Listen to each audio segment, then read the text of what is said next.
L'armée malienne seule peut occuper n'importe toute l'Afrique de l'Ouest. Le Mali peut se battre sur ces 7 frontières. Il n'y a pas un pays en Afrique que le Mali ne peut pas atteindre en 20 minutes. Même si tous les pays se coalisaient contre le Mali. Vous savez, j'ai cherché je vous ai écouté avec beaucoup d'attention. Je me rends compte d'abord que vous avez une très bonne mémoire. Et j'ai l'impression que la majorité des gens, des militants du GPM ont une bonne mémoire. Parce que je vois, quand vous trompez, il y en a qui corrigent. Vous savez, ça c'est une page importante de notre histoire. Vous savez, l'un des grands problèmes qu'on a en Afrique, on ne connaît pas notre histoire.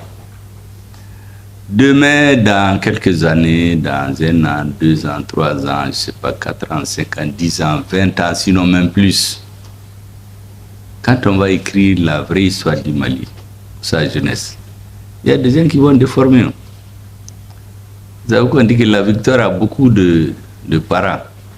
L'échec est orpheline. Quand tout va marcher là, il y a des gens qui vont dire que c'est eux. Beaucoup d'entre vous auront pris de l'âge, certains ne seront même pas là. Les plus jeunes, certains vont oublier. C'est pourquoi je suis très content que vous ayez tout ça en mémoire. J'espère que c'est écrit parce qu'il faut tout écrire et laisser. Il faut que les générations futures connaissent la vraie histoire. Parce que chez nous, on ne connaît pas la vraie histoire.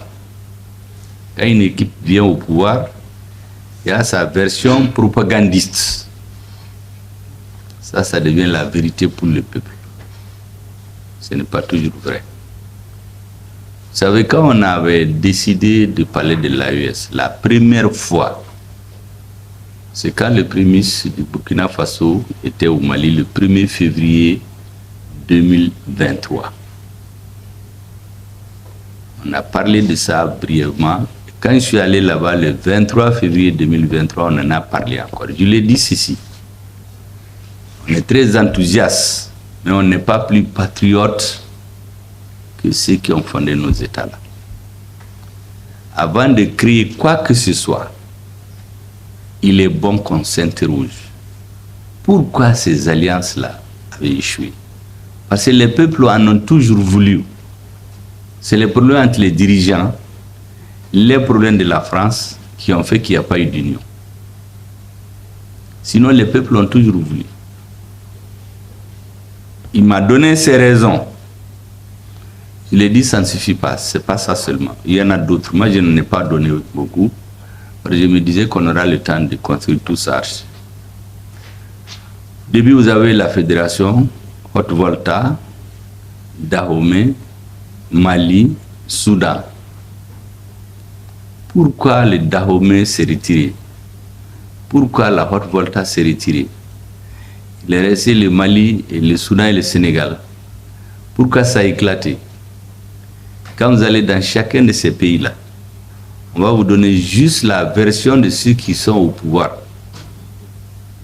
Mais il y a toujours une partie qui n'est jamais dite aux gens. Et ça, c'est valable pour tous les pays. Donc, quand on veut construire quelque chose de solide, il faut qu'on connaisse toute l'histoire. Il est donc dit qu'on va aller mollo. Il faut qu'on s'interroge. Pourquoi ça n'a pas marché? Il y a les raisons subjectives, les volontés des dirigeants, les coups bas de la France. Il y a beaucoup de facteurs, il faut les conjuguer souvent. Moi, j'ai pris soin de regarder toutes ces fédérations-là, tous les dirigeants, les circonstances dans lesquelles ils ont signé les accords, en tout cas ils se sont entendus. Pourquoi certains n'ont pas signé? Quels sont les arguments qu'ils ont donnés? Vous savez, quand on a dit qu'on fait la fédération, il y a un dirigeant d'un pays, la fédération, qui a levé la main. Parce que le premier qui a levé la main, c'était Modibo Keïta. Les autres ont levé la main un à un pour dire qu'ils sont d'accord. Mais quand ils sont retournés chez eux, il y a un, quand il n'a pas fait, on lui a dit, mais tu avais levé la main. Il dit, non, il voulait se gratter les tampons ici seulement. Parce qu'il avait changé. Pourquoi il a changé? J'ai dit au premier, il faut qu'on étudie ça. Il m'a donné ses raisons, mais en fait, ça c'est une partie. Il n'a pas donné toutes les raisons. Parce que c'est une partie que l'intelligence connaît. Le Bénin, la même chose. C'est devenu Bénin après, c'était Dahomey. Le Soudan et le Sénégal, si vous demandez les Maliens, ils vont vous donner les raisons, c'est les Sénégalais et les Français. Personne n'est puni, mais ça ne suffit pas. Quand vous voyez les Sénégalais, ils vont vous dire que c'est les Maliens. Ce qu'ils disent, il y a un peu de vérité là-dedans, mais ce n'est pas totalement vrai. Il y a des bouts qui manquent, que les dirigeants n'ont pas appris. Si vous venez au Mali, on va vous dire seulement que c'est la France et le Sénégal. Mais le rôle même, ou les maladresses, ou les façons de faire, c'est facile de mettre à la place d'un dirigeant et les critiquer, mais je pense que ce que certains ont fait, les Maliens ne vous en parleront jamais. Ils vont vous dire seulement que c'est le Sénégal et la France. Quand vous allez au Sénégal, certains vont vous dire non, non, non, c'est le Mali qui a fait ça, il a fait ça. Ils ne connaissent pas les autres. Alors qu'en réalité, dans toutes ces fédérations-là, quand vous regardez, il y a les côtés subjectifs, c'est-à-dire il y a des intérêts de pouvoir souvent qui ont dominé. Parce qu'en Afrique, souvent, les gens cherchent à durer au pouvoir. Ce n'est pas pour régler les problèmes, hein. Ils cherchent à durer. Par exemple, en Côte d'Ivoire, il y a peu de gens qui savent que vous faites être un communiste au départ. Ils voulaient même l'accuser. Et puis, un jour, à la suite d'une rencontre avec Mitterrand, il sort, il dit que c'est le désapprentement, ils ne sont plus avec les communistes. Beaucoup d'Ivoiriens ne savent pas ça. Il a décidé de se mettre du côté de la France jusqu'à la fin de ses jours. Son adjoint l'a tué. Les pays qui ont refusé de suivre le désapparentement là, on les a sanctionnés. Le Cameroun, vous avez vu la guerre qu'il y a eu, on a tué les dirigeants, on a brûlé au Lassal. Il y en a, dès qu'on a tué une ou deux personnes, ils se sont ralliés. Les autres sont allés, chacun a voulu, suivant sa démarche, régler les problèmes. Donc c'était une lutte. Qui va gagner? Le constat, c'est qu'à la finale, les autres semblent avoir gagné. Mais comme M. Seydou Badian l'a dit, nous sommes un vieux peuple. 10 ans, 20 ans dans l'histoire d'un pays, ce n'est rien. Donc, il fallait garder l'espoir. Moi, j'ai beaucoup étudié les raisons de l'éclatement de la Fédération du Mali. Quelles sont les raisons objectives, subjectives, les intérêts des dirigeants, leur maladresse et les coûts de la France aussi. J'ai développé certains arguments devant le Premier ministre sénégalais qui était là récemment. Vous avez dû voir ce discours sur les réseaux. Même eux, ils ont appris certaines choses. Parce que moi, je me suis dit, il ne suffit pas de dire telle a raison, telle n'a pas raison. Si on veut travailler sur la durée, il faut regarder le tout. Même si c'est ton père, tu regardes là où il n'a pas réussi pour corriger ses erreurs. Ça ne veut pas dire que tu ne l'aimes pas. Mais au Mali, dès que tu dis une vérité qui ne correspond pas à quelqu'un à partir de ce qu'il a appris là, pif, il sort sur ton coup. Moi, je ne suis pas comme ça. Vous venez de parler de Moussa Traoré. Ici au Mali, à cette heure, tu ne peux même pas parler de Moussa Traoré. Moi, je suis allé chez Moussa en personne.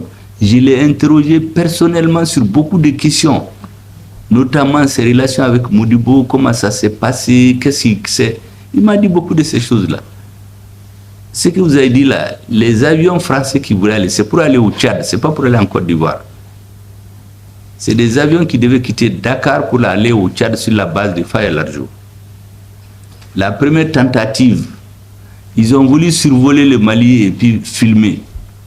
Les MiG les ont interceptés dans la région de Kaï. Ils leur ont dit, si vous ne retournez pas, on tire dessus. Ils sont allés, l'ambassadeur de France allait le voir le lendemain pour lui dire qu'on voulait abattre leurs avions. Il dit non. C'est qu'il faut qu'ils sachent que le Mali est un État souverain. On ne peut pas survoler le Mali sans l'accord des autorités. Donc il n'a qu'à demander à Mitterrand qui demande l'autorisation. Et quand ils ont donné l'autorisation, dès que les avions ont décollé à Dakar, les MiG se sont levés ici, ils les ont interceptés dans la région de Kaï. Ils les ont escortés jusqu'à sortir du territoire malien. Et les avions sont revenus. Les Français ont compris que on ne peut pas jouer avec le Mali. La première visite que Mitterrand a fait ici, dès que son avion a traversé le territoire algérien, les MiG ont escorté son avion jusqu'à atterrir à Bamako. Son premier voyage ici. Le dernier défilé que l'armée malienne a fait, Moussa a invité la France, la Russie et les pays africains. Les Français ont envoyé leur ministre de la Défense, Charles Hernu. Les Russes ont envoyé leur chef d'état-major, général des armées. Quand les MiG sont venus défiler, faire des tours qu'on ne voyait pas en Afrique, le Russe lui a dit que ces pilotes-là n'existent qu'en Israël et en Russie. Personne ne peut faire ça. Quand les avions les ont survolés là, l'un de leurs invités là, j'ai dit son nom, je ne vais pas revenir là-dessus. Il a eu peur à Sirana, il s'est jeté sur il croyait qu'on allait les tuer. Et puis Fentiaman qui a fou dans draka quand katana est hôpital là, ni quarantaine en foyer. Depuis et après, il y a des chefs d'État qui sont réunis.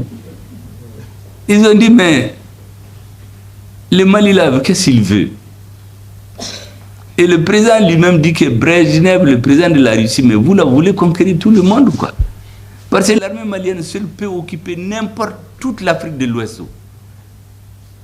Le Mali pouvait se battre sur ces 7 frontières. Il n'y a pas un pays en Afrique que le Mali ne peut pas atteindre en 20 minutes. Même si tous les pays se coalisaient contre le Mali. Il dit qu'il a dit à Brejnev que eux, nous sommes un vieux peuple. Nous pouvons avoir faim, mais on ne veut pas qu'à Mokanye Donna. Nous ne sommes pas un petit peuple. Moi, je vais équiper le Mali militairement pour pouvoir tranquillement, après, si je vais m'occuper des questions de développement. Brejnev l'a pris, l'a embrassé. Il a dit, c'est ce que nous faisons aussi. Un État qui n'a pas les moyens d'assurer sa défense, il n'est pas un État indépendant. Mais sur ce plan-là, quand vous demandez aux Maliens, ils ne connaissent rien de tout ça. Moi, j'ai pris le temps de m'informer. Tous les anciens qui vivaient, RDA, PSP, IDP, moi, je partais chez chacun d'entre eux pour discuter avec lui, pour comprendre. Je partais chez Seydou Badian Kouyaté, je partais chez Omar Boré, je partais à Amadou Djikroni, c'est vrai, je ne suis pas allé chez lui, mais on s'est rencontrés dans le Kopo. On discutait souvent de certaines questions. Je suis allé chez Gologo plusieurs fois, lui d'ailleurs plus fréquemment que tous les autres. Tout ça, c'est pour comprendre. Parce que ce qu'on dit à la jeunesse là, c'est différent de la vérité. À l'occasion du cinquantenaire, il y a eu un débat ici sur la monnaie malienne. Moi, je suis allé là-bas avec un cahier. Tous les anciens qui ont parlé, j'ai leur nom dans mon cahier. Ce que j'ai écouté là-bas chez certains, c'est différent de ce que nous on sait. Parce qu'il y a des gens qui ont participé aux négociations qui ont parlé là-bas. Mais il y a d'autres qui n'ont pas participé, ils étaient dans les manifestations des partis. Quand ils ont parlé, il y a quelqu'un qui a participé aux négociations, il s'appelle Dotien Koulibaly. Ça doit être, il dit qu'il est beau-frère de Modibo. Mais il a dit à certains, n'enseignez pas le mensonge à la jeunesse. Moi, j'étais dans les négociations à Paris. Quand on a quitté Paris, on est venu de l'aéroport, on est allé à Koulouba. On a remis les documents à Modibo. De là-bas, on nous a dit d'aller dormir. Quand on est revenu le matin, on nous a donné les documents. Et on est allé à l'aéroport. De là-bas, on est allé directement à Paris. Donc ce qui s'est passé et ce que vous dites là, c'est différent. Vous êtes en train d'arrêter d'enseigner le mensonge à la jeunesse. La jeunesse malienne a droit à la vérité. Chez nous, on ne dit pas la vérité toujours. Moi, je suis sûr que si vous demandez aux Ivoiriens, il y a très peu de gens qui savent que vous faites un communiste. Ce que les Occidentaux font avec les chefs d'État africains, on vous amène dans une maison, on vous menace.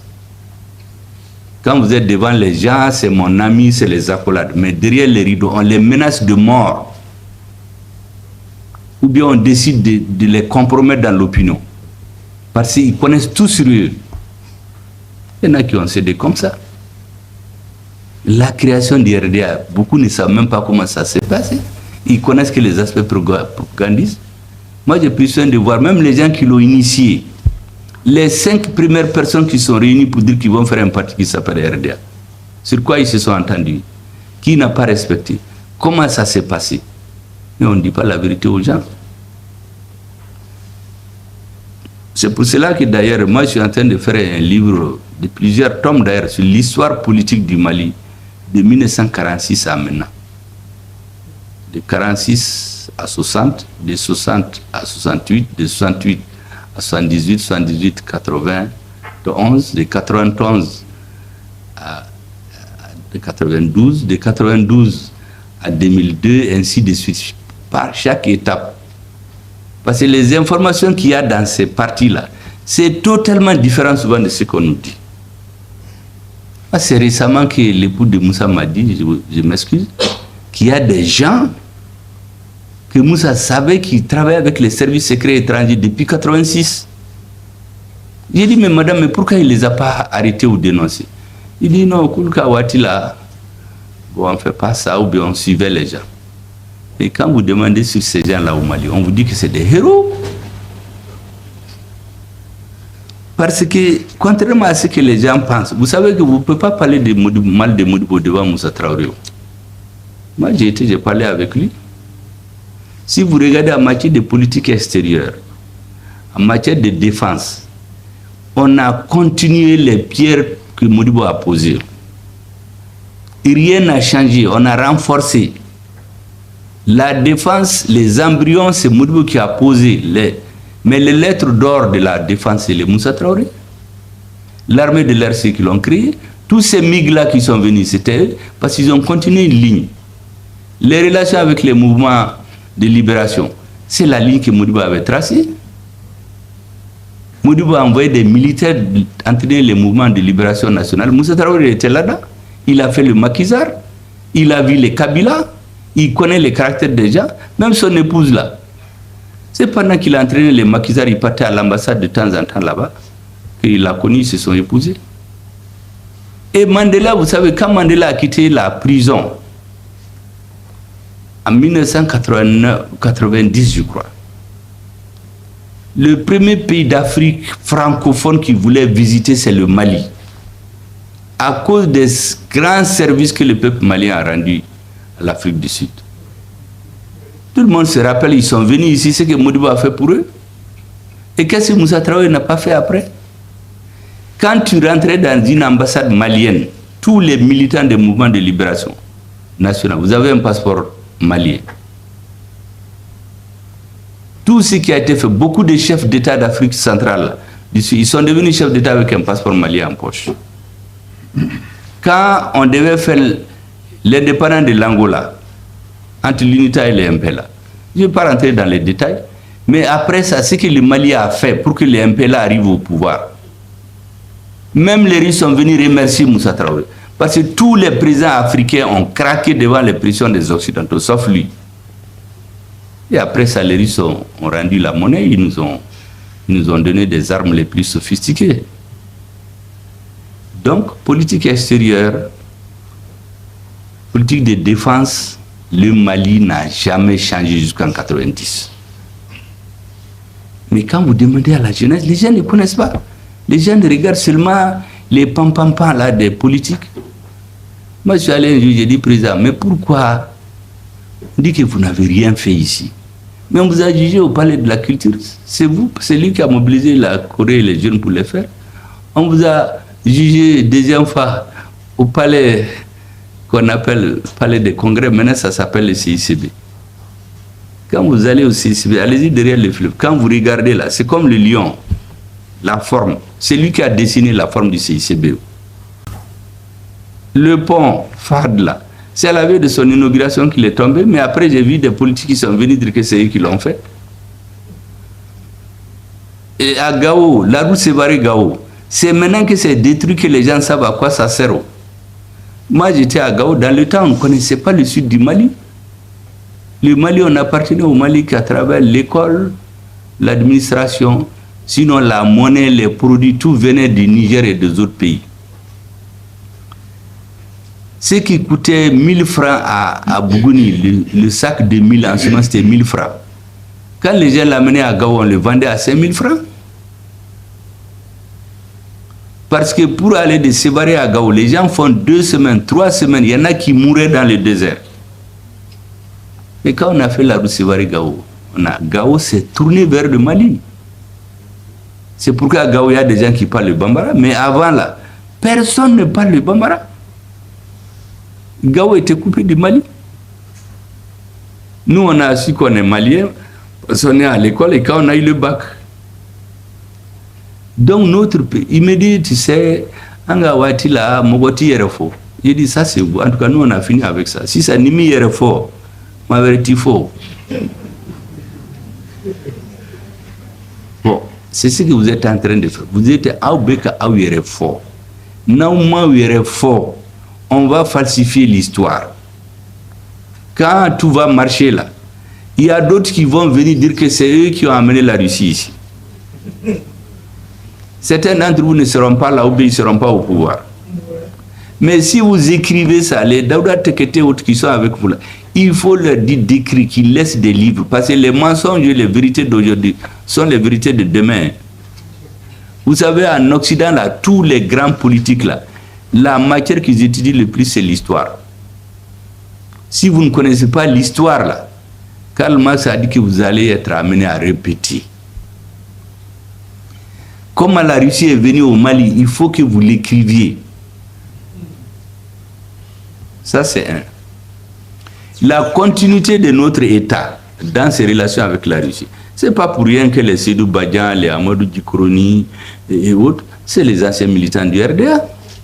Il y a des gens qui ne se parlaient même pas à la veille de la chute de Modibo. Parce que les RDA, là, vous avez vu, beaucoup se sont mis ensemble. Ça ne pouvait pas se prendre. C'était des gens qui ne voulaient même pas se voir à la chute de Modibo. Bon, avec le malheur, vous savez, on dit la lutte unie, le pouvoir divise. Outara, Fragnonka, mais arrêtez, ils ne se parlaient même pas. Mais, vous avez vu, tout c'est la nostalgie de ces périodes héroïques-là qui font qu'ils parlent bien de la Russie. Moi, j'ai entendu ce que Sédou Badian a dit. Il dit dans plusieurs années, le Mali va revenir. J'ai entendu ce que Moussa Traoré a dit. Moi, je parle avec lui. Il dit qu'il n'a jamais perdu l'espoir que le Mali va se reprendre. Le jour où les soldats maliens sont venus avec Serval, tout le monde a applaudi. Moi, je suis allé chez lui. Il me dit, tu sais, on est tous très contents, mais je veux que vous, la nouvelle génération, vous compreniez. Ce qui s'est passé là, il y a un prix à payer. La France ne va jamais aider le Mali à être ce qu'il est si vous ne payez pas le prix. Il me dit donc il faut relativiser votre gaieté là. Ça c'est à l'intervention de l'opération Serval. Quand on sautillait tous dans les rues, Hollande, on donne nos enfants, les noms de nos enfants à Hollande, la France est un ami. Lui il avait des réserves parce qu'il savait ce qui se cachait derrière. Et ça n'a pas raté. Maintenant, c'est à vous. Réagissez en commentaire. Partagez vos réflexions et vos idées. Si cette vidéo vous a éclairé, n'hésitez pas à l'aimer et à la partager avec vos amis. Ensemble, nous construisons l'Afrique de demain. Restez connectés sur Afrique Diverse TV pour encore plus d'informations et de débats passionnants. À très bientôt.